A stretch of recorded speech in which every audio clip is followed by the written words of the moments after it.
It's Brian Preston, the Money Guy.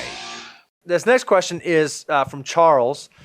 Charles says, hey, what are your thoughts on setting money aside in a brokerage account for flexibility instead of a 529 or maybe even a hybrid approach? So obviously Charles is thinking about saving for college for his children, and he knows that 529s are a great mechanism to save for college because you can put the money in. In some states, when you put the money in, you can get a state tax deduction for those contributions. You can invest those dollars to grow for the next 5, 10, 15, 18 years until your child gets to college age. And then if you use those funds for qualified college expenses, all that growth will have been tax-free. It's a great way to do that. Well, Charles said, hey, I'd like a little bit of flexibility. I'd like to maybe, what if I don't need it for college? Should I think about doing it in a brokerage account? Are there goods? Are there bads? Should I do a hybrid? What's the best way to think about that? Yeah, the first is, once again, I look through all things with what should you do with your next dollar. It's kind of that lens to maximize your decision-making. And the first thing, 529s have expanded their opportunities for people. You know, they started out as just college savings accounts, but now through legislation changes and policy updates, they can fund private education, K through 12. They can help supply, computers and other things, even if you don't do private education. They really have expanded to, it's not even college anymore. Now you can do trade schools and all kind of other things. So they're very versatile in a lot of ways. And don't forget the opportunity that if you don't use all the money, you can pass them down to siblings or even for yourself or your spouse to use. You always have access to pull the money out and just pay income taxes and penalties only on the gains. Only on the earnings. Not your original contributions. So there's still a lot of flexibility. So I would encourage you to go figure out if your state offers tax benefits for contributions. If they do, it's kind of like that free money your employer gets you in step 2 of the financial order of operations. Free money is kind of hard to overcome. So go see if your 529 in your state does have some type of tax benefit, and then consider funding to that threshold. And then because look, here's what I think is interesting.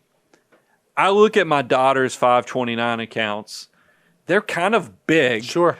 With not a lot of contributions. I mean, because you understood the power of time. I have an 18-year-old daughter now who's in her senior year of high school, and I look at her 529 account, and if you ask me to tell you how did it get to be this big, I'm like, it's got to be time, because I'm just putting in, $500 a quarter, basically $2,000 a year into this, because that's what the state of Georgia, when I started this, gave a tax benefit off of.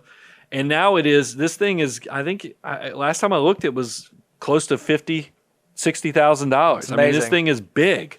So, I mean, that's not going to pay for all of her college, but it's going to be a really nice head start. And in the meantime, in the background, I do have a custodial account. And here's why you might want to have both. Custodial accounts are great in the fact that they will help you. That there's, for kids, you don't pay income tax on the dividends for up to a certain threshold. You don't pay capital gains for a while.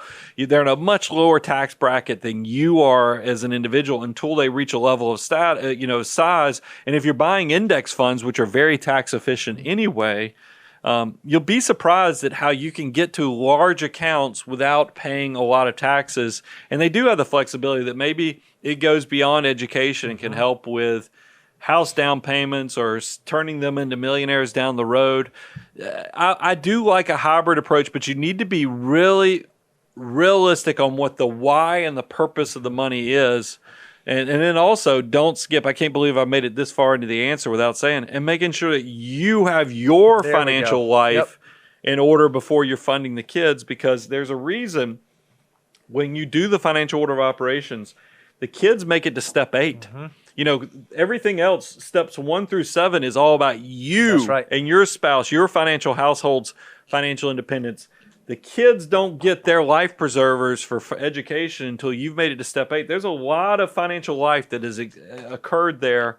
So just make sure you're getting all the order of operations or what to do with your next dollar in the right order on all that. And look, if you are curious about the financial order of operations, go download the free deliverable, moneyguy.com/resources, or even check out the course, learn.moneyguy.com. We'll actually walk you through how to approach, okay, do I do the brokerage account or do I do the 529, and walk you through how to think about that.